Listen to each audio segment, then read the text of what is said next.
Mais on continue notre série, les visages de Dieu, les révélations, les visages de Dieu. Un petit rappel, puis en même temps, ça va aussi accompagner ceux qui nous rejoignent ce matin pour la première fois.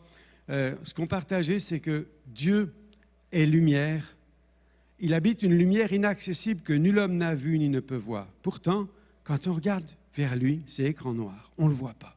Nul ne peut voir sa face et vivre. On ne le voit pas. Il semble absent, éloigné. Alors parfois, le danger, c'est que nous, on se fait des images de Dieu qui sont erronées. Et de temps en temps, Dieu accepte de nous livrer un selfie, une image de lui, que lui a choisi de nous montrer pour que nous rectifions les images que nous nous faisons de Dieu. Alors un jour, il a montré qu'ils étaient Elohim, El Elyon, El Olam, El Shaddai, El Chai, Yahvé Jireh, Yahvé Rapha. Et puis ça a continué, il y avait Nissi, il y avait Mkadesh, et tellement de noms qui nous a montré 21 visages. La liste n'est pas exhaustive ici, parce que chaque fois que Jacob fait une expérience avec Dieu, il invente un nouveau nom de Dieu. Donc on pourrait en ajouter plein, mais chaque fois, il invente un nouveau nom. Ce qu'on remarque par contre, c'est qu'il y a des noms en El et des noms en Yahvé. Les noms en El sont les noms du Dieu universel, du Dieu dans l'infinité. Les noms en Yahvé sont le nom plutôt du Dieu personnel, du Dieu qui se révèle en relation. Parce que Dieu est fait de telle façon que quand il se révèle à nous, il y a toujours les deux aspects de son infinité et de son intimité. L'infinité, ça veut dire qu'il est partout. Il n'est pas limité à une race, il n'est pas limité à un siècle, il est dans tout l'espace et dans tous les temps. Et l'intimité, c'est qu'il agit de façon personnelle et il est relationnel.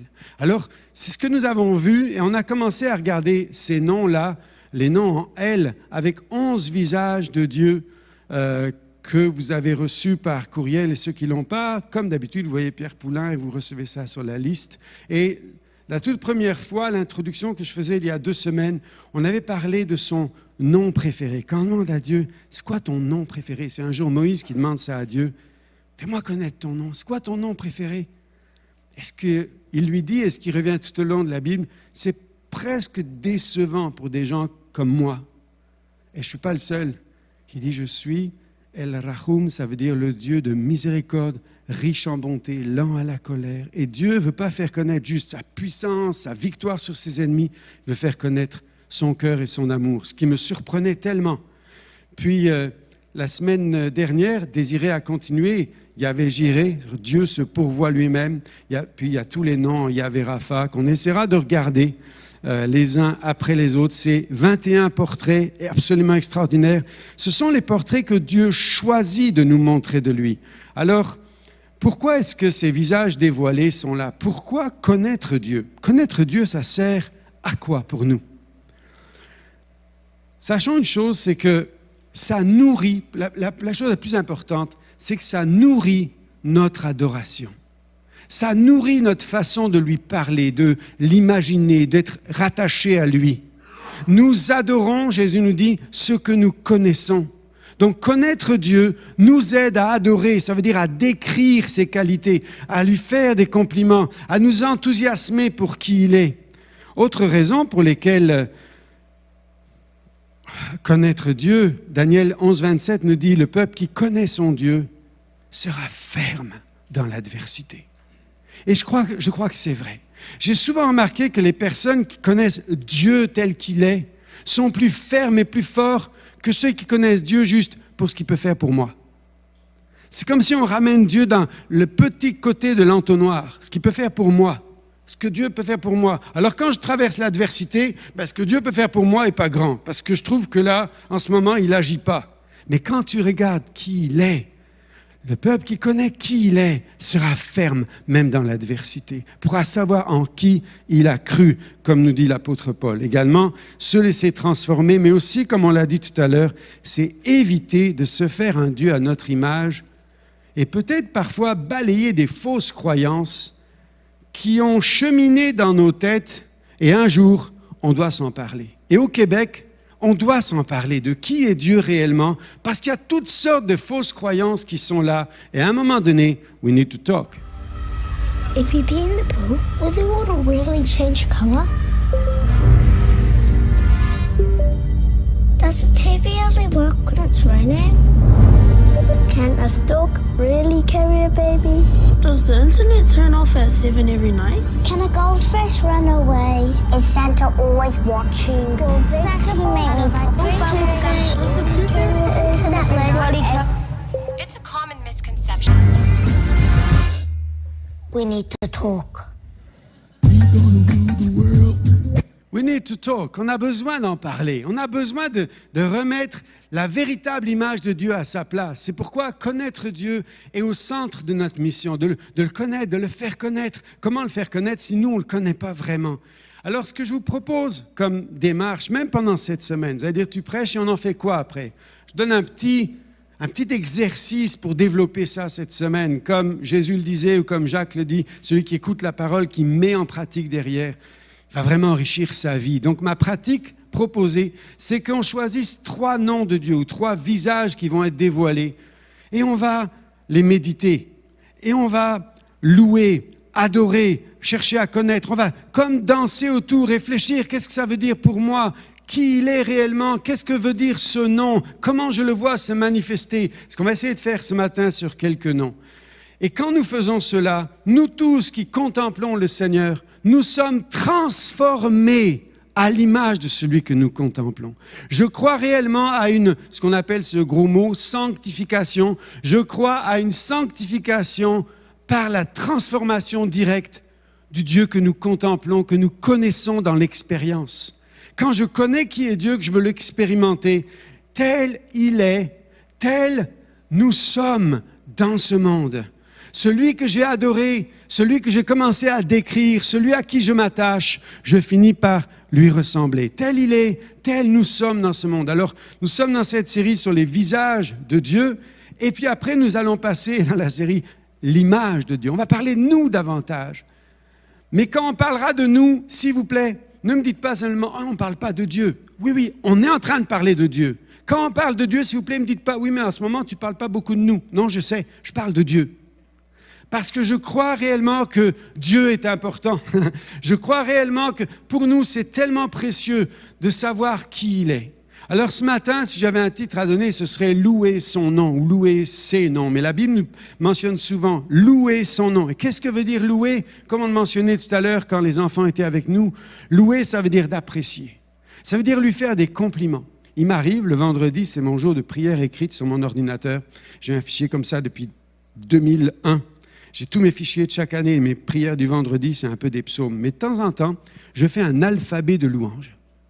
Ça veut dire, vous écrivez les 26 lettres de l'alphabet, je vous avoue qu'arrivé à W, je passe à l'anglais.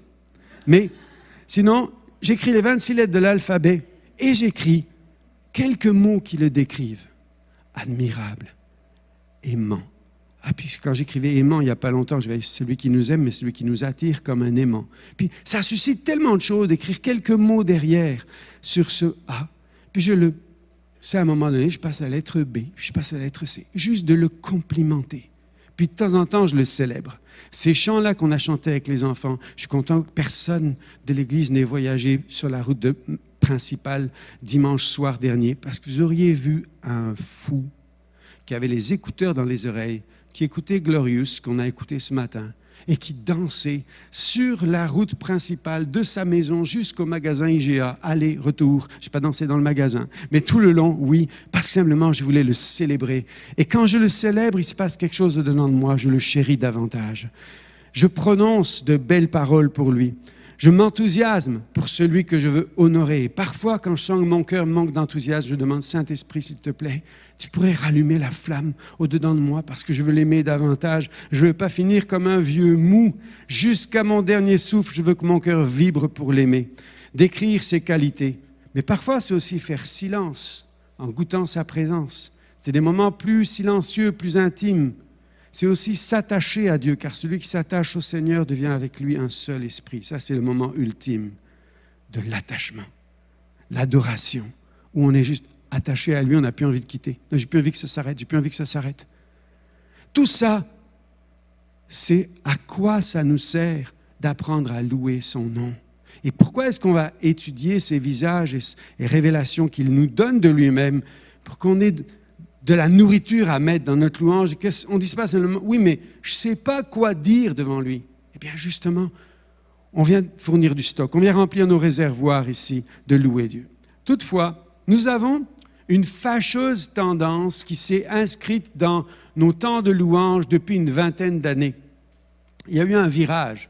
Nos grands-pères, pas les miens peut-être, mais nos grands-pères dans la louange adoraient Dieu avec des cantiques tellement théologiques, etc. Puis nous, on a découvert le Dieu d'amour, on est passé de côté infinité à côté intimité, puis super. Mais on a fini par n'avoir que des chants, presque des chants, qui parlent de ce que Jésus peut faire pour moi, ou de ce qu'il a fait dans ma vie. Et on oublie l'adoration, on oublie de décrire qui il est. Alors, je lisais un livre, et je vais vous montrer la référence tout à l'heure, il dit, dans certains milieux, un temps de louange signifie entonner des chants avec un certain style de musique dont les paroles peuvent louer Dieu, mais se focalisent souvent sur nos besoins et nos ressentis. La thématique principale revient à demander à Dieu de nous toucher et de nous aider. Et ça, c'est une fâcheuse tendance que nous pouvons trouver, où on ramène la louange et la relation à Dieu à un entonnoir où on regarde par le petit bout. Et je voudrais vraiment nous amener, s'il vous plaît, à ce que par moment on élargisse ça à qui il est, à parler davantage de qui il est, de plutôt comment nous nous sentons et combien on a besoin de lui. Ne me faites pas dire ce que je n'ai pas dit. Dans les psaumes, il y a une place pour ça aussi. Il y a une place pour les lamentations, il y a une place pour demander le secours de Dieu. Il y a même une place pour ce qu'on appelle les actions de grâce et dire merci, parce que le psaume 100 dit entrer dans sa présence avec des louanges, dans ses parvis avec action de grâce. Action de grâce, c'est dire merci pour tout ce que tu as fait pour moi. Psaume 103 nous dit n'oublie aucun de ses bienfaits. On remarque tes cadeaux dans nos vies. Alors oui, c'est beau, mais David Brasil, qui a écrit ce livre-là, Savourer la prière, une approche de gourmet, dit ceci. Et je le rejoins tellement. Je le rejoins tellement. Quand dans nos soirées de prière, on dit maintenant c'est le moment autel, ça veut dire ce qu'on offre à Dieu. Temple, après c'est nous, et après la cité, c'est pour ceux qui ne sont pas encore croyants.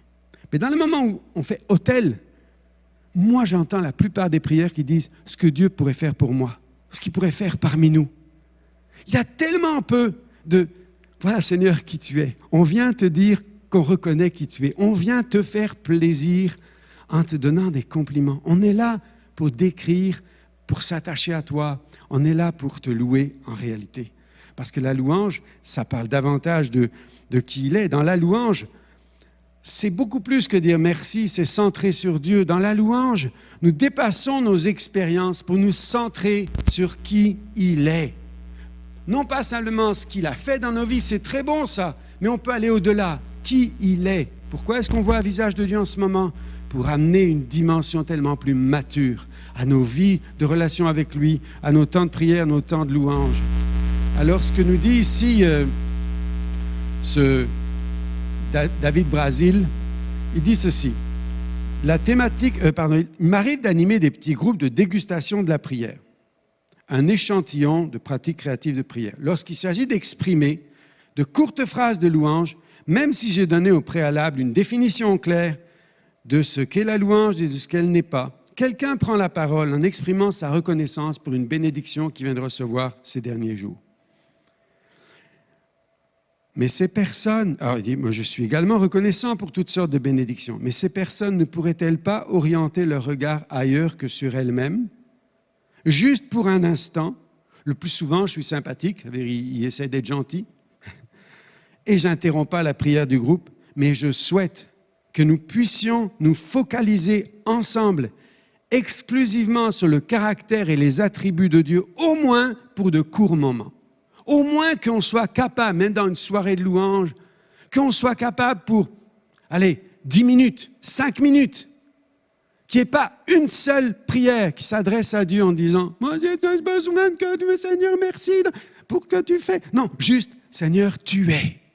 Tu es. » Et vous savez, même un dimanche matin, on peut écrire en gros « Tu es. » Et simplement, on va juste déclarer qui il est, qui on reconnaît, comme vos beaux mots ici que vous avez commencé à mettre et que je vous encourage à continuer. Je souhaite que nous puissions nous focaliser ensemble exclusivement sur le caractère et les attributs de Dieu, au moins pour de courts moments, plutôt que sur nous. Alors ça, c'est une petite vidéo humoristique qui montre de façon excessive quand même ça, comme c'est un humour qui force un peu le trait, mais quand même, parfois, ça pourrait avoir des petits accents légèrement vrais.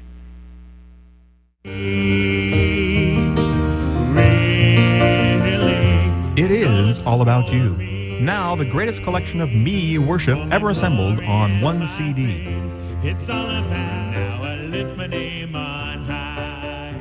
All 20 songs, all about you. My praises I exalt thee. This amazing collection is great to share with friends, if you have any. Everyone can join in the worship with you, for you, and about you. Because you are unique, and you love you. There is none like me. No one else All this can do for only everything $19.95. like I Operators do. are standing by to serve you. And I am why I sing, and I am why I live. If you order now, you'll also receive a second CD of Yuletide favorites. I sing, no, come let Call 1-800-ME-ME-ME or order online at memyselfandi.com. Call today because no one can praise you like you. Donc, pour tous ceux qui ne comprennent pas l'anglais, c'était juste les louanges centrées sur soi, de façon un peu excessive et humoristique. Mais juste ce qu'on veut souligner ici ce matin, c'est que louer son nom, il est question de lui et de lui. Et qu'il y ait une partie dans laquelle réellement nous soyons des adorateurs de lui et pas juste de comment nous pouvons utiliser sa bonté, sa puissance pour qu'il agisse en nous, en moi. Il y a une place pour ça. Mais on pourrait de temps en temps lui accorder la première place, la place prépondérante. Je crois qu'il le mérite et c'est pourquoi nous regardons ces noms. Alors, les noms qu'on va essayer de regarder ce matin, j'en avais prévu 5, mais je me suis dit, j'ai entendu la voix de Pierre dans mes oreilles qui m'a dit, Philippe, baisse tes attentes. J'ai éliminé à 4. J'ai entendu la voix de Pierre qui disait, Philippe, j'ai dit, Pierre, tais-toi. Et donc, j'ai gardé 4. Parce que sinon, ça aurait été 3. Mais Pierre m'a rien dit, mais j'entends sa voix dans mes oreilles. Alors, le premier de ces noms que l'on regarde ce matin dans la série des noms en L, c'est Elohim. Elohim, au commencement, Elohim créa. Alors ici, il y a déjà un problème. C'est peut-être certains étaient là il y a une année, on a partagé ça. Elohim créa. La Bible commence par une faute grammaticale. La Bible commence par une faute de grammaire. Dire quand même, ça part mal cette affaire-là, soi-disant le livre d'un Dieu parfait. Les dieux, Elohim, c'est la forme plurielle de Dieu, créa, le verbe au singulier. Oh, on va leur donner un petit cours de grammaire. En fait, à moins que ça signifie quelque chose d'autre. Et ce que ça signifie, c'est que nous servons un Dieu qui est un, manifesté en 3 personnes distinctes, Père, Fils et Saint-Esprit. Et l'idée ici, ce n'est pas juste de voir la Trinité comme un dogme, on ne sait pas à quoi ça sert, c'est se laisser inspirer de dire « Comment est mon Dieu ?» Mon Dieu est pluriel, est une équipe. Et comment ils vivent ça, l'un avec l'autre? Comment ils vivent ça? Et les pères de l'Église nous ont partagé, eux, un mot qui caractérisait la relation Père, Fils et Saint-Esprit, périchorésis, qui veut dire danser autour de l'autre. Alors, peut-être certains vont dire, t'imagines qu'on va sauter et danser? Bien sûr, je vous vois tous en tutu, fournis par l'équipe de diacres ici. Non, c'est beaucoup plus profond que ça. Danser dans les cultures africaines ou orientales, c'est la façon dont on veut honorer une personne. Et c'est pour ça que les pères de l'Église ont utilisé ce terme, périchorésis, faire une choré, donc une danse autour. Et danser autour veut dire honorer. Veut dire que quand le Père parle de Jésus, son Fils, il dit « Celui-ci est mon Fils en qui j'ai mis toute mon affection, en qui j'ai mis tout mon plaisir, en qui j'ai mis toute ma joie, en qui j'ai mis toute ma plénitude. Si vous regardez toutes les Écritures, chaque fois on voit comment le Père honore le Fils. Jésus arrive et il dit, « Hey, écoutez, vous pouvez dire du mal de moi, ça va être pardonné. Mais si vous attaquez à Saint-Esprit, jamais pardonné. Hein. » Ça me rappelle, moi, quand j'étais papa de 6 enfants qui, à un moment donné, sont presque tous devenus adolescents en même temps, parce qu'on les a eu assez rapprochés. Ils faisaient un prix pour le groupe, donc on a eu 6 d'un coup. Non, c'est pas vrai. En 9 ans. Mais à un moment donné, quand celui qui a 18 ans, l'autre, il voit comment ça se rapproche, puis il commence à prendre des drôles de manières. Et là, quand il me critiquait, moi, j'aimais pas ça, mais je pouvais accepter. Mais par contre, s'ils critiquaient leur maman, non, ça se fait pas. Alors là, papa, prenez une grosse voix. Ça, c'est une chose qui se fait pas dans notre maison. À aucun moment, vous avez le droit de dire quelque chose sur maman. Et là, papa devenait très sévère. Pourquoi? Péricorésis, la façon de l'honorer. Et c'est ça, cette relation qu'il y a. Et quand le Saint-Esprit vient, il parle pas de lui-même, il dit ce qu'il a entendu Jésus lui dire. Il vient de la part du Père, comme un envoyé. Il dit, non, mais moi, je suis pas si important, le plus important, c'est le Père. Regardez comment ils s'honorent mutuellement. Je trouve mon Dieu tellement magnifique, tellement humble, tellement digne d'honneur. Ils s'honorent l'un à l'autre. Et je trouve ça tellement beau dans sa façon de faire que j'ai dit, ça, c'est une danse absolument extraordinaire qui m'inspire. Voilà qui est notre Dieu. Le deuxième terme, c'est que ils ont dit, faisons l'homme à notre image, selon notre ressenti. Donc, regardez comment ils vont co-créer ensemble dans l'harmonie, ce fameux mot qu'on a exploré une fois ou deux dans l'année, homotumadon, une création à l'unisson, un accord parfait dans ce que l'on fait. Et ils ont envie de se donner de place. Ce que je trouve absolument admirable, c'est quand on lit les récits de la création, vous en trouvez dans Proverbe 8, par exemple. Proverbe 8, à partir du verset 23, Jésus qui se présente comme Amon, ça veut dire l'architecte de l'univers, et il dit, « Moi, j'étais là avant que les montagnes soient créées. Puis, vous savez, je faisais son plaisir en jouant devant lui. » Hey, we need to talk about God. On a besoin de parler de Dieu, parce qu'on ne nous a pas présenté un Dieu capable de jouer. On ne nous a pas présenté que ça peut être ça, l'Église. On a une image un petit peu austère, un petit peu constipée, là.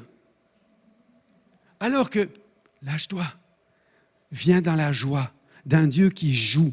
Et Jésus continue en disant, « Je jouais aussi sur le globe de la terre, trouvant mon plaisir et mon bonheur parmi les humains. » Relisez ce Proverbe 8, vous allez voir. Un Dieu qui crée, mais qui crée dans la joie, dans lequel, t'es génial là, ce que t'as fait, c'est super ce que t'as fait. Cette semaine, Pierre me racontait l'idée qu'il a pour un petit clip vidéo qui présenterait notre local et qui présenterait le Hub Rive-Sud. J'ai trouvé ça génial, j'ai tellement ri avec son idée originale. Il faut être Pierre pour voir ça. Mais c'était tellement bon, je vous le dis pas maintenant, il le dira ou il le fera faire ou il le fera. Mais je trouve ça tellement bon, puis j'aime ça. J'aime la co-création dans laquelle Dieu nous conduit, à nous appuyer mutuellement, à nous approuver mutuellement. J'aime quand Isabelle nous conduit dans la louange intime de Dieu en train de dire, hey, créons une place pour s'attacher à lui. J'aime quand Alain s'enthousiasme pour dire, hey, il est tellement magnifique, il me passionne, que mon cœur est en train de battre au point de faire une crise de cœur tellement j'ai envie de l'aimer. Hein? Cette intensité dans laquelle j'aime ça. J'aime ce que l'un et l'autre contribuent à Dieu. Et c'est mon Dieu qui est ainsi jouant et trouvant plaisir devant Dieu. Puis ce troisième mot, et je ferai que 3 mots à chaque fois qui décrivent ce Dieu-là, pour nous conduire nous aussi à prendre nos 3 noms et pendant la semaine écrire des mots qui nous inspirent, sur lesquels on veut méditer. À un moment donné, dans la création, Dieu a dû faire quelque chose de spécial. La semaine dernière, Désiré nous a dit, Dieu est omnipotent, omniscient et omniprésent. Alors, s'il est omniprésent, il n'y a plus de place pour personne. C'est ce qui se passait. Alors, qu'est-ce que Dieu a fait? Il a dû faire ce qu'un rabbin juif au XVIe siècle a appelé le tzimtzum, ce qui veut dire créer un espace pour laisser la vie venir. Dieu a dû se restreindre dans l'univers pour laisser de la place à l'autre. Père a dû laisser la place à Jésus, qui laisse la place au Saint-Esprit, après toi, je t'en prie. Mais aussi, à un moment donné, quand ils ont dit « faisons l'homme à notre image », Dieu a dû se restreindre pour laisser de la place aux humains, a dû se restreindre pour laisser de la place au monde angélique. L'amour, c'est parfois se restreindre pour laisser de la place à ce que l'autre va grandir. C'est ce que tous les parents font. À un moment donné, on laisse la place pour que l'enfant grandisse. Je me souviens de mon ami Pierre en France, un autre Pierre, qui est maintenant auprès du Seigneur, et lui, il venait d'Italie, et il a connu l'époque où il était préadolescent, adolescent. Ils arrivaient en France, il n'y avait pas beaucoup de travail, surtout pour les émigrés italiens, c'était pas facile pour eux. Et de temps en temps, sa maman faisait un morceau de viande. Et chaque fois qu'il y avait un morceau de viande à table, sa maman perdait l'appétit. Chaque fois, elle disait, « Pierre, prends mon morceau, j'ai pas faim. » « Ah bon, t'as pas faim? » Puis vous savez, un ado qui a faim, il se pose plus de questions par l'estomac que par... Hein?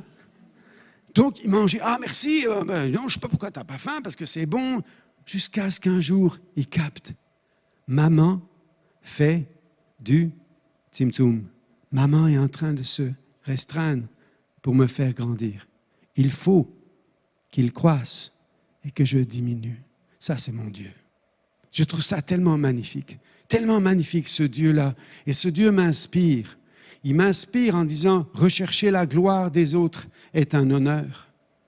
Il m'inspire en disant, c'est possible de créer quelque chose en se mettant d'accord, en se parlant, l'amour et la vérité en même temps pour réussir à vivre dans l'approbation et la joie les uns des autres, bâtir dans un commun accord.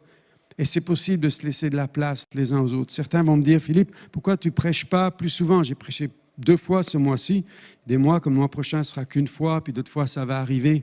Parce que je crois que laisser de la place à d'autres voix, d'autres talents, d'autres cerveaux qui voient les choses autrement, c'est beaucoup plus inspirant et enrichissant parce que je crois à mon Dieu Elohim. Je crois à une vision plurielle, plus large, dans laquelle on s'honore mutuellement. Et c'est pourquoi nous fonctionnons de cette façon-là. Ce n'est pas que j'aurais rien à dire, regardez comment je suis bavard. Deuxième visage dévoilé, El Elyon. El Elyon, le maître du ciel et de la terre. Vous avez ici une image, qui est une image non truquée, d'un endroit qui s'appelle le Salar d'Uyuni, en Bolivie. On pourrait croire que ces gens sont dans le ciel. En fait, non, c'est une plage. Ils sont sur une plage très grande, sur laquelle, sur le sable et sur l'eau, il y a beaucoup de sel. Et c'est tellement clair, ça fait un effet miroir qui fait que le ciel se reflète dans l'eau. Alors vous avez l'impression, quand vous marchez dans l'eau sur la plage, que vous voyez le ciel dans l'eau. Et ça reflète exactement ce Dieu du ciel et de la terre, qui, depuis le commencement, a partagé son rêve, son projet, de réunir toutes choses en Christ, celles qui sont dans les cieux et celles qui sont sur la terre. Et la plupart des mystiques et des adorateurs, je parle ici dans les siècles passés, Hildegarde de Bingen, pour ceux qui aiment l'histoire de l'Église, un clin d'œil à quelques-uns, quand vous lisez ou que vous écoutez ces concerts sur les mariages du ciel et de la terre, c'est tellement puissant parce que ce qu'ils ont compris que Dieu voulait, c'était réunir le monde des anges et le monde des humains en un seul. C'est pourquoi, par son sang, il a non seulement lavé tous nos péchés, mais il est même entré dans le ciel pour laver les choses des cieux aussi, du péché et de la rébellion de Lucifer. Il a voulu tout réconcilier avec lui-même, tant ce qui est sur la terre que ce qui est dans les cieux. C'est étonnant, cette vision que Dieu a du mariage du ciel et de la terre. C'est son projet numéro 1. Que ta volonté soit faite, vous pouvez l'écrire comme vous voulez, sur la terre comme au ciel. Vous voyez cette image? La terre est la reproduction exacte, presque exacte, de ce qui est dans le ciel. Et ça, c'est précisément ce que nous révèle El Elyon, le maître du ciel et de la terre, celui qui va nous montrer, je veux voir mon royaume venir sur la terre. C'est pour ça qu'il y a une interaction entre ciel et terre. Jacob et son échelle qui dit, elle montait de la terre et elle allait jusque dans les cieux, et les anges montaient et descendaient. C'est pas juste on monte vers Dieu, c'est que même le ciel descend à nous. Il y a une volonté de mariage. Le ciel et la terre sont fiancés depuis que Jésus-Christ a racheté toutes choses qui sont sur la terre.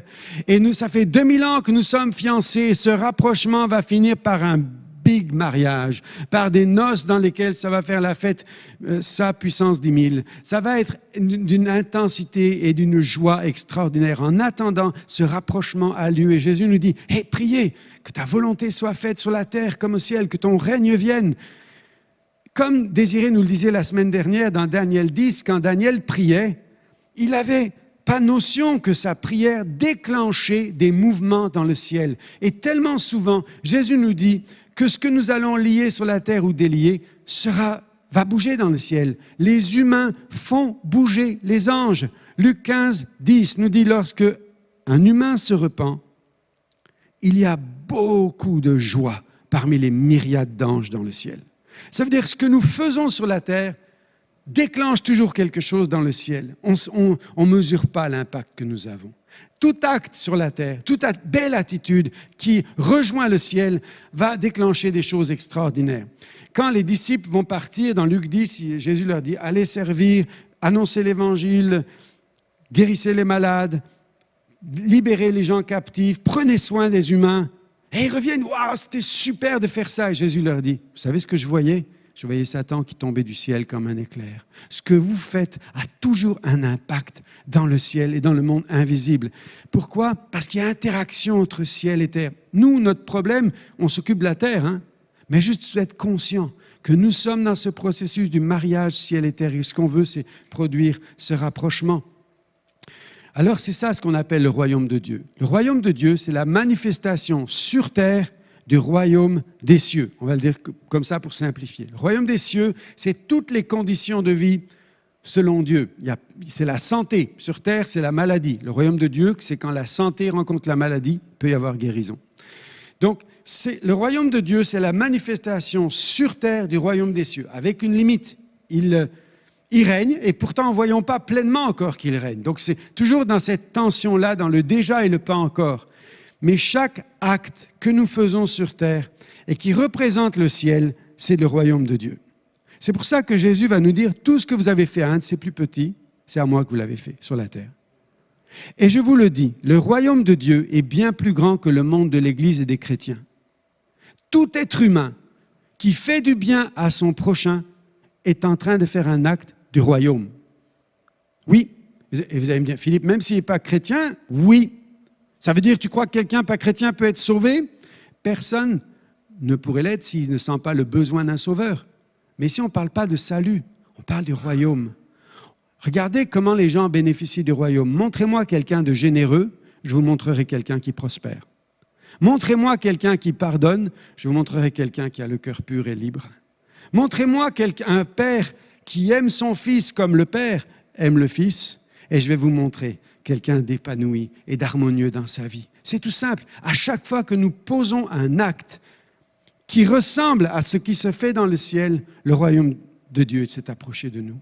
Que l'on soit croyant ou non croyant. C'est pour ça que Jésus dit, mon Père travaille dans le ciel. C'est pourquoi je travaille. Je reproduis toujours sur la terre le style de vie que je vois dans le ciel. Ma vie est une projection ou une résonance, une reproduction de ce qui se passe dans le ciel. Alors Jésus va nous dire, quand vous avez visité un prisonnier, quand vous avez pris soin d'un pauvre, c'est à moi que vous avez fait ces choses-là. Toutes les actions qui reflètent le ciel, compassion, générosité, gratitude. Montrez-moi quelqu'un rempli de gratitude, de reconnaissance, je vous montre quelqu'un dont le cœur est large dans la joie. Même pas chrétien, non, parce que c'est des humains. Le royaume de Dieu est parmi l'humanité, il n'est pas seulement dans l'Église. L'Église sont les rachetés. Le royaume de Dieu est tellement plus grand que le monde de l'Église que nous allons découvrir El Elyon comme le Dieu universel. Alors non seulement un mariage, ciel et la terre, non seulement le royaume de Dieu, mais El Elyon nous montre le Dieu de tous les peuples. Le Dieu de tous les peuples. Sur la terre, il est le créateur d'une humanité qui est faite de races, de peuples, de langues, de couleurs. C'est lui qui a établi les frontières, Deutéronome 32:8. Après, les humains se sont débrouillés pour mettre un peu plus de pagaille là-dedans. Mais c'est au départ, Dieu choisit un monde de diversité.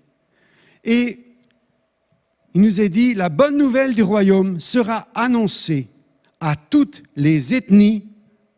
Matthieu 24, 14, il s'agit bien des ethnies, si on regarde le texte grec. Alors viendra la fin. C'est pour ça, une petite confidence, juste entre nous, ne le dites pas.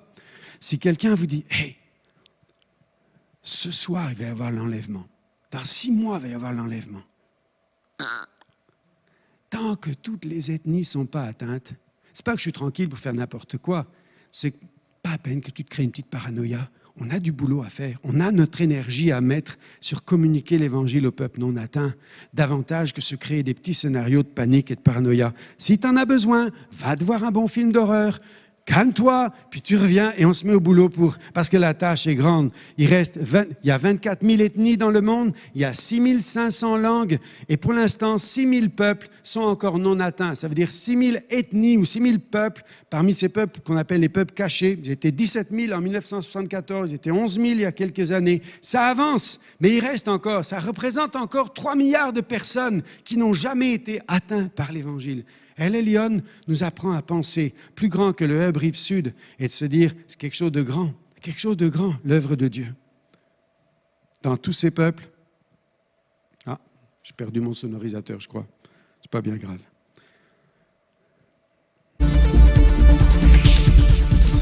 I am waiting to... Simplement de regarder ici ensemble, El Elyon, le Dieu universel, le Dieu de toutes les ethnies, le Dieu du royaume de Dieu, le Dieu plus grand. Alors, vous savez ce dont je rêve? Je rêve d'une église ici dans laquelle les enfants, avec Jessica, avec Chantal, Linda, tous, commencent à développer un partenariat, un jumelage avec une église en Europe, en Suisse, une église au Centrafrique, une église en Asie, une église dans le monde arabe, au Liban. Je rêve d'une église dans laquelle les nations représentées parmi nous sont célébrées et qu'un matin on pourrait faire une fête des nations avec le Brésil qui est là, avec la Colombie qui est là, avec le Canada qui est là, avec la Côte d'Ivoire qui est là, avec le Cameroun qui est là, avec la France qui est là, avec la Suisse qui est là, avec la Belgique qui est là, et avec les autres nations, Haïti qui est là, et d'autres nations que peut-être j'oublie ce matin, veuillez me pardonner. Mais je crois vraiment qu'on a simplement besoin d'élargir. Et j'imagine qu'avec des partenariats privilégiés, avec des églises en Afrique et ailleurs, en Colombie, pourquoi pas, une fois tous les 2 ans, imaginer que Jérémie et Sandrine, si on regarde leurs enfants, prennent une petite équipe et amènent nos ados faire une mission en Afrique, une mission en Colombie, une mission, pourquoi pas en Belgique, en Suisse, de là où Sandrine vient, et qu'ils découvrent quelque chose de plus grand que le Québec, plus grand que l'Église Rive-Sud, Rive-Sud, plus grand que ce que nous sommes. Parce que lorsqu'on va à la rencontre des autres, notre monde s'élargit, et peu à peu, nous découvrons ce Dieu, El Elyon, ce Dieu universel. Béni soit Dieu. Ata El-Roy, le 3e nom. Ata El-Roy veut dire le Dieu qui me voit.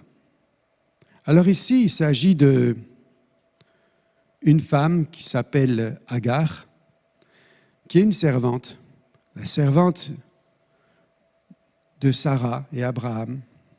Elle est maltraitée, un peu comme en ce moment au Qatar, on maltraite les étrangers qui viennent servir. Agar est maltraitée. Et elle fuit de chez sa maîtresse. Et elle est désespérée. Et un ange lui annonce que le Seigneur a vu son affliction, va exaucer sa prière, lui donner un fils, il va l'honorer. Mais il lui dit, retourne auprès de ta maîtresse, reprends le chemin, sois guéri de ta mauvaise attitude. Il y a quelque chose de grand qui t'attend, pour toi, pour ton enfant. Dieu, celui qui voit ma détresse, celui qui voit ma vie, celui qui voit mes secrets. Et si vous remarquez ce qu'on voit dans l'œil ici, c'est exactement ça ce que Dieu voit. Il nous voit au travers du Christ, au travers de Jésus. Le regard de Dieu, toujours un regard d'accueil. Il voit tout, mais il n'a jamais un regard accusateur. Il n'a jamais un regard qui rejette. Tout est à nu et découvert devant lui, on ne peut rien lui cacher. On ne peut même pas essayer de mettre des feuilles de figuier sur notre nudité. Même nous, on n'y croit pas. Vous avez remarqué quand Adam et Ève, au jardin, avaient péché, puis ils mettent tous les deux une feuille de figuier devant leur partie intime, et puis quand Dieu arrive, qu'est-ce qu'ils disent à Dieu? On est tout nus. Ben non, tu es habillé en figuier. Mais ils savent que ça ne marche pas. Donc ils savent que le moyen humain pour essayer de s'éloigner de notre détresse, ça ne fonctionne pas. On a besoin d'un Dieu qui le fait pour nous. Tout est nu et découvert devant lui. Mais Dieu ne va jamais accuser. Il voit, il compatit, il comprend, il redresse. Il voit, il compatit, il comprend, il redresse. Il est ce Dieu d'intimité. Ce Dieu qui n'est pas insensible. Certains imaginent, we need to talk, certains imaginent que Dieu est simplement froid, comme un grand robot, comme un grand ordinateur qui a déjà tout déterminé. C'est pas vrai. Il y a des moments, même après la création, Genèse 6, à un moment, il dit « Ah, je regrette d'avoir même créé l'humanité. » Et Dieu fut affligé dans son cœur. Et je lisais les commentaires cette semaine d'un expert en langage hébraïque qui disait, affligé dans son cœur, dans Genèse 6, verset 7, Dieu fut secoué de douleur. C'est une meilleure traduction, il disait. J'étais secoué de douleur à ce point. Ben Dieu, quand il voit la détresse d'Agar, il pleure avec. Il est secoué de douleur, il comprend. Mais il ne se contente pas de pleurer comme fait, oh ben pleurons ensemble, on devient le club des pleureuses. Non, il pleure parce que c'est triste. Il voit le malheur, il voit la douleur. Mais il va redresser, il va consoler, il va accompagner. Alors, ce psaume 139, c'est le psaume de Atta Elroy. Tu me connais, tu sais quand je m'assieds, tu pénètres de loin ma pensée, avant même que moi je l'ai prononcée. Tu sais tout. Si je monte au ciel, tu y es. Je couche au séjour des morts, tu y es. Partout où je vais, si je dis au moins les ténèbres vont me couvrir, ben même là, tu m'exposes dans ta lumière. Tu vois tout le temps, tout. Tu vois tout.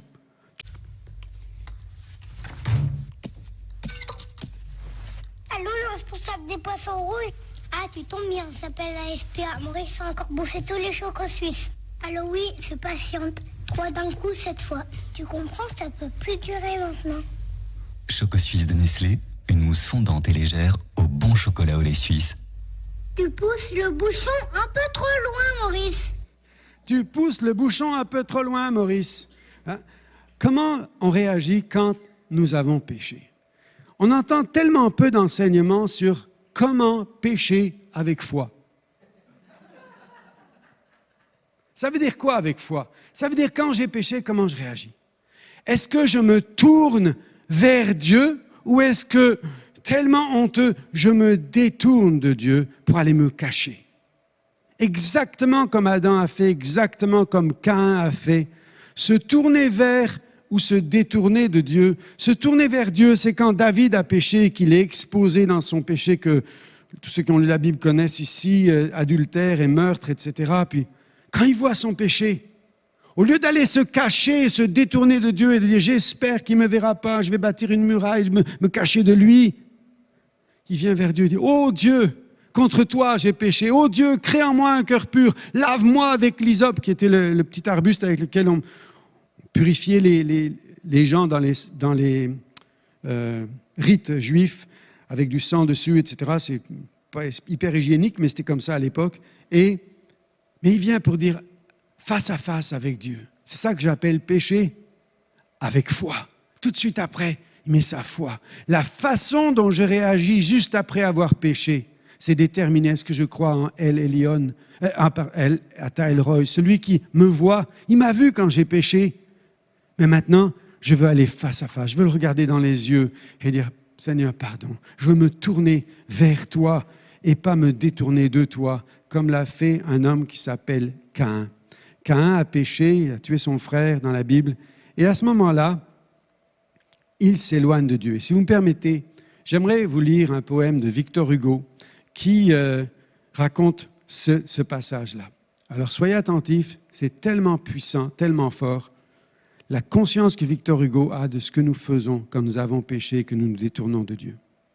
Lorsqu'avec ses enfants vêtus de peau de bête, échevelés, livides, au milieu des tempêtes, Caïn s'enfuit de devant Yahvé, comme le soir tombait, l'homme sombre arrivait.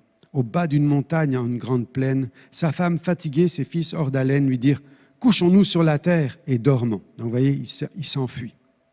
Caïn, ne dormant pas, songeait au pied des monts, ayant levé la tête, au fond des cieux funèbres, il vit un œil, tout grand ouvert, dans les ténèbres, qui le regardait dans l'ombre fixement. Je suis trop près, dit-il avec un tremblement. Il réveilla ses fils dormants, sa femme lasse, et se remit à fuir, sinistre, dans l'espace. Il marcha 30 jours, 30 nuits. Il allait muet, pâle, et frémissant au bruit, furtif, sans regarder derrière lui, sans trêve, sans repos, sans sommeil. Ça, c'est quand on se détourne après avoir péché. Il atteignit la grève des mers dans le pays qui fut depuis Assur. Arrêtons-nous, dit-il, car cet asile est sûr. Donc maintenant, il est à l'étranger. Restons-y. Nous avons du monde atteint les bornes. Et comme il s'asseyait, il vit dans les cieux mornes l'œil à la même place, au fond de l'horizon. Alors il tressaillit en proie au noir frisson. « Cachez-moi » cria-t-il, et le doigt sur la bouche, tous ses fils regardaient trembler l'aïeul farouche. Caïn dit à Jabel, père de ceux qui vont sous des tentes de poils dans les déserts profonds, étends de ce côté la toile de ta tente. Et on développa la muraille flottante. Et quand on l'eut fixée avec des poids de plomb, vous ne voyez plus rien, dit Tsila, l'enfant blond, la fille de ses fils, douce comme l'aurore. Et Caïn répondit, je vois cet œil encore. Jubal, père de ceux qui passent dans les bourgs, soufflant dans les clairons et frappant des tambours, cria « Je saurais bien construire une barrière ». Donc là, il passe de la tente, la fuite, sans rien, à la tente pour se protéger, maintenant une barrière. Et il fait un mur de bronze et mit Caïn derrière. Caïn dit « Cet œil me regarde toujours ». Enoch dit « Il faut faire une enceinte de tours, si terrible que rien ne puisse approcher d'elle. Bâtissons une ville avec sa citadelle. » Donc au début, il fuit la tente, le mur, maintenant des tours, une citadelle, une ville. Bâtissons une ville, et nous la fermerons. Alors Tubal-Caïn, père des forgerons, construisit une ville énorme et surhumaine. Pendant qu'il travaillait, ses frères dans la plaine chassaient les fils d'Énos et les enfants de Seth. Et l'on crevait les yeux à tous ceux qui passaient. Parce qu'il était obsédé par « il faut que personne ne me voie ». Et le soir, on lançait des flèches aux étoiles. Le granit remplaça la tente au mur de toile. On lia chaque bloc avec des nœuds de fer. La ville semblait une ville d'enfer. L'ombre des tours faisait la nuit dans les campagnes. Ils donnèrent au mur l'épaisseur des montagnes. Et sur la porte, on grava « Défense à Dieu d'entrer ». Quand ils eurent fini de clore et de murer, on mit l'aïeul au centre, en une tour de pierre. Et on lui restait lugubre, et lui, restait lugubre et hagard. « Ô mon père, l'œil a-t-il disparu » dit en tremblant Tsila. Et Caïn répondit, « Non, il est toujours là. » Alors il dit, « Je veux habiter sous la terre, comme dans son sépulcre un homme solitaire. Rien ne me verra plus, je ne verrai plus rien. » On fit donc une fosse, et Caïn dit, « C'est bien. » Puis il descendit seul sous cette voûte sombre. Quand il se fut assis sur sa chaise dans l'ombre et qu'on eut sur son front fermé le souterrain, l'œil était dans la tombe et regardait Caïn. On n'en sort pas. Quand on se détourne d'eux, on n'en sort pas. C'est qui cet œil?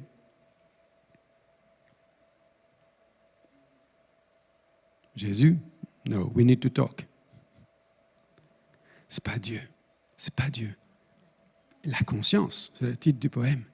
C'est la conscience qui est devenue polluée par un homme qui se détourne de Dieu. En se détournant de Dieu, il se fait une fausse image de Dieu. Il ne voit pas Ata Elroy qui te voit, t'accueille, te pardonne, pleure avec toi pour ta faute, est capable de te redresser. Il voit un Dieu qui me poursuit, dont je dois me protéger. Il voit une vengeance.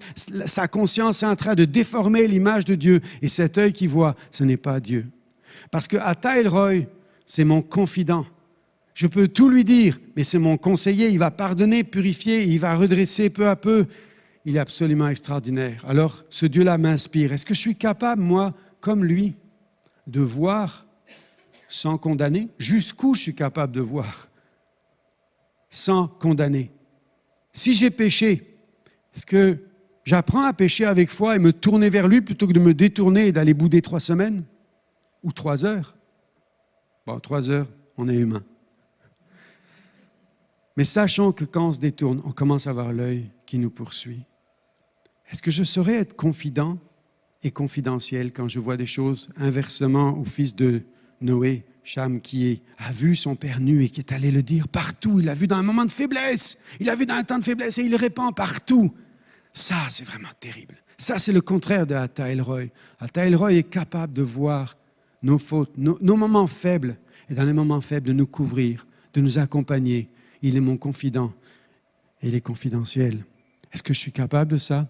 Et enfin, le dernier. El Olam, le Dieu d'éternité et le Dieu des siècles. Ce Dieu si grand, et c'est à la fin de ça que l'équipe louange va monter, puis on va vivre un beau moment pour venir l'adorer. Et on continue. Maintenant et pendant l'équipe de louange, vous avez des papiers encore si vous voulez venir écrire. J'ai une bonne nouvelle. Simon va venir peut-être tourner. Ah non, il y a de la place, c'est bon, on ne va pas tourner. Alors on peut encore écrire ce que l'on aime, ce que l'on reconnaît, les compliments. On peut être plus généreux en louange, en amour, en adoration pour lui. Le Dieu d'éternité, le Dieu des siècles. Béni soit Dieu. Alors il est l'Éternel. L'Éternel, comme je disais tout à l'heure aux enfants, c'est celui qui existe depuis toujours et qui ne vieillit jamais. Éternité de Dieu et les siècles. Alors l'Éternel, avant que les montagnes soient nées, que tu aies créé la terre et le monde, d'éternité en éternité, tu es Dieu. On a bien 5 minutes encore, ça va? Vous restez là. Vous pouvez rester là, pas de problème. Vous êtes beau sur le stage. Il a été ni créé ni engendré, ça veut dire il est éternel. Il n'a pas de commencement, il n'a pas de fin de vie. C'est ce Dieu-là qu'on va regarder. Quand on parle d'éternité, on sort totalement de notions que nous...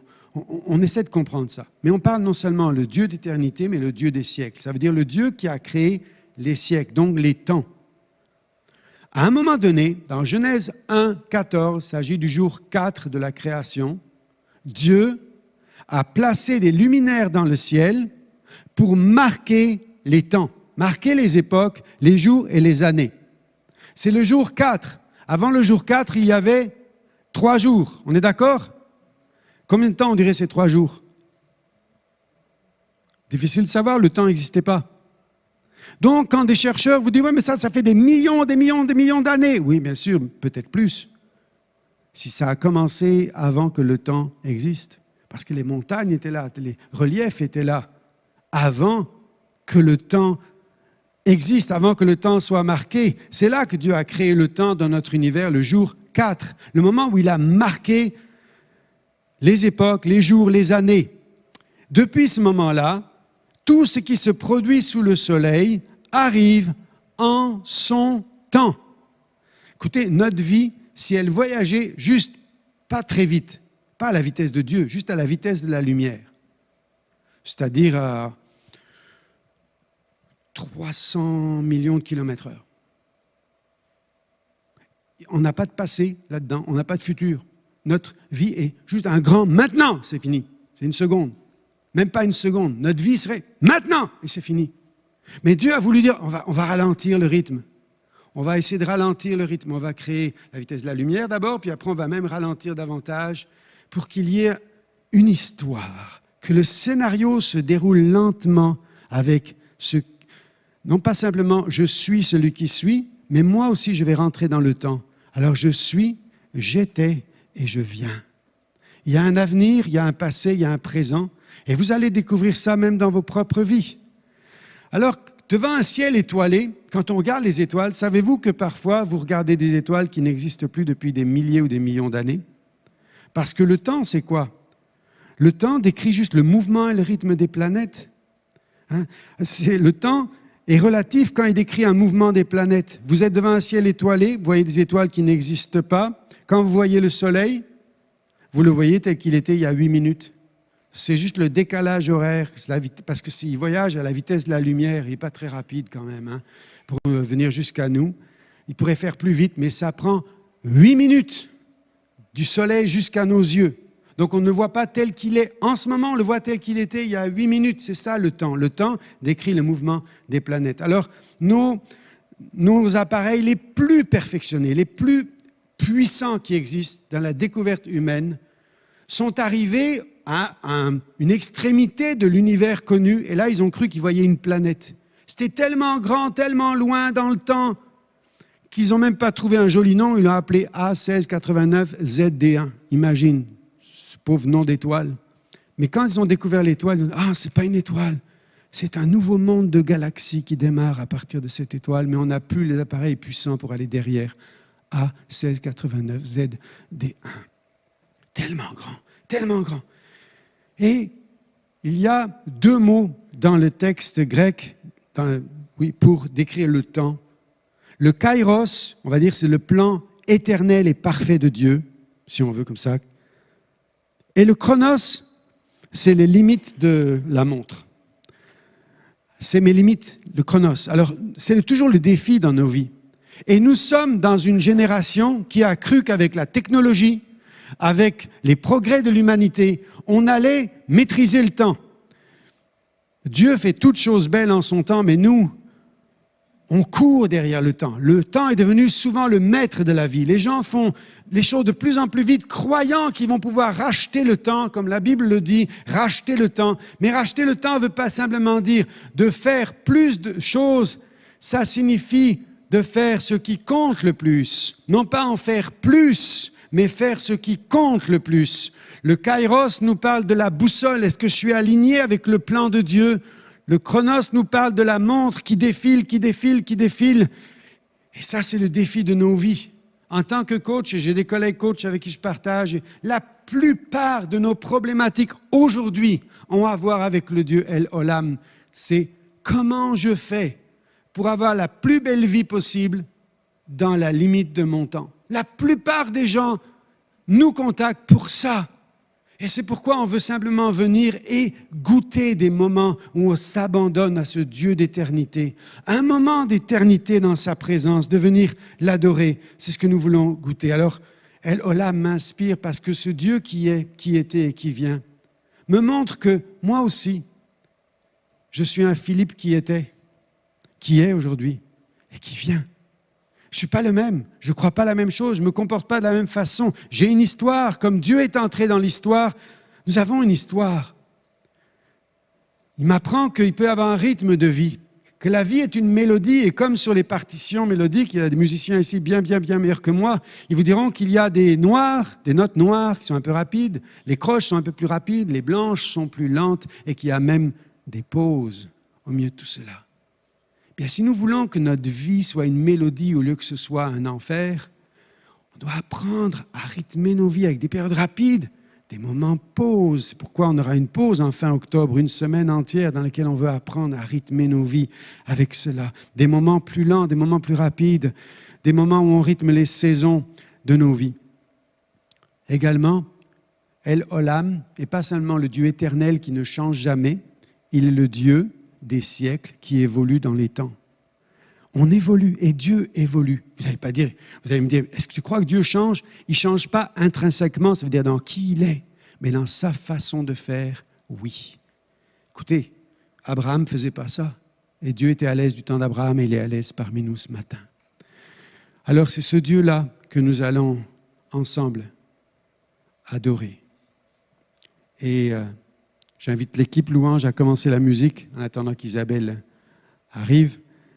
Et je veux prier et on va enchaîner ce moment pour venir l'adorer ensemble. Seigneur, fais-toi connaître à nous. Bien au-delà des paroles, que l'Esprit Saint ouvre les yeux de nos cœurs pour voir ce Dieu glorieux et pour que nos vies, Seigneur, s'attachent à toi. Fais de nous des admirateurs. Fais de nous des amis, fais de nous des sourires pour toi, fais de nous des poèmes agréables, fais de chacun d'entre nous, Seigneur, quelqu'un qui produit chez toi du plaisir. Fais de nous des personnes comme Jésus qui savent jouer, danser devant toi et t'honorer. Seigneur, conduis-nous encore aujourd'hui. Amen.